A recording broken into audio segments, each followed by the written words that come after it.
ડભોઈ તાલુકાના રાજલી ગામમાં વહીવટીતંત્રની ઘોર બેદરકારી, 3 વર્ષથી ગંદકીના સામ્રાજ્ય વચ્ચે જીવવા મજબૂર ગ્રામજનો, રોગચાળાની ભીતિ। ડભોઈ એક તરફ સરકાર દ્વારા સ્વચ્છ ભારત મિશન પાછળ કરોડો રૂપિયાનો ધુમાડો કરવામાં આવી રહ્યો છે, ત્યારે બીજી તરફ ડભોઈ તાલુકાના રાજલી ગામે તંત્રની ઘોર બેદરકારી અને આડોડાઈ સામે આવી છે। રાજલી ગામમાં છેલ્લા 3 વર્ષથી સ્થાનિક રહીશોના ઘરની બિલકુલ નજીક કચરો, એઠવાડ અને પશુઓનું છાણ જાહેરમાં નાખવામાં આવી રહ્યું છે। એટલું જ નહીં, ગટરના ગંદા પાણી પણ અહીં જ છોડવામાં આવતા આખો વિસ્તાર નરકાગારમાં ફેરવાઈ ગયો છે।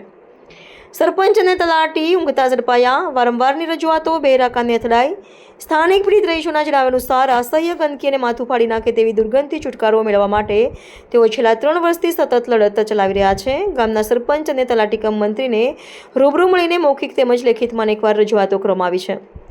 આમ છતાં સત્તાના નશામાં ચૂર સ્થાનિક વહીવટીતંત્રના પેટનું પાણી પણ હલતું નથી। સ્થાનિકોનો સવાલ છે કે શું તંત્ર કોઈ મોટા રોગચાળાની કે કોઈના મોતના તાંડવની રાહ જોઈ રહ્યું છે? માસૂમ બાળકોના સ્વાસ્થ્ય સામે મોટું જોખમ, ગટરના ગંદા પાણી અને છાણના લીધે આ વિસ્તારમાં મચ્છરો અને ઝેરી જીવજંતુઓનો ભારે ત્રાસ વધી ગયો છે। ઘરમાં નાના માસૂમ બાળકો છે જેઓ 24 કલાક આ પ્રદૂષિત વાતાવરણમાં શ્વાસ લેવા મજબૂર બન્યા છે। જો આગામી દિવસોમાં અહીં કોઈ ભયંકર રોગચાળો ફાટી નીકળશે તો તેનો જવાબદાર કોણ? સરપંચ, તલાટી કે ડભોઈનું તાલુકા પ્રશાસન? ગ્રામજનોની ઉગ્ર માંગ, અમારા ઘર પાસે નાખવામાં આવતી આ ગંદકી વહેલી તકે દૂર કરવામાં આવે અને ગટરના પાણીનો યોગ્ય નિકાલ થાય।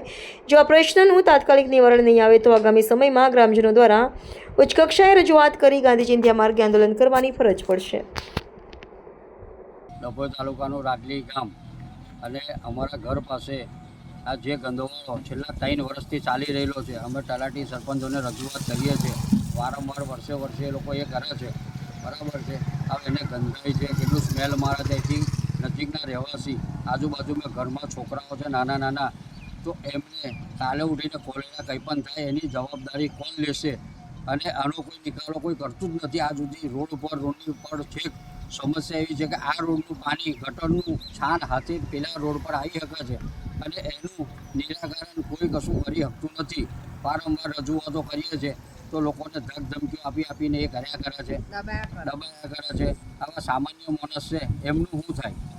એમનો બાળ બચ્ચો કાલે બીમાર થશે તો એમની પાસે પૈસા નથી, હજુ 100 રૂપિયા કમાઈને લાવે, ઘરનું ચલાવશે, છોકરાનું ચલાવશે, બરાબર છે?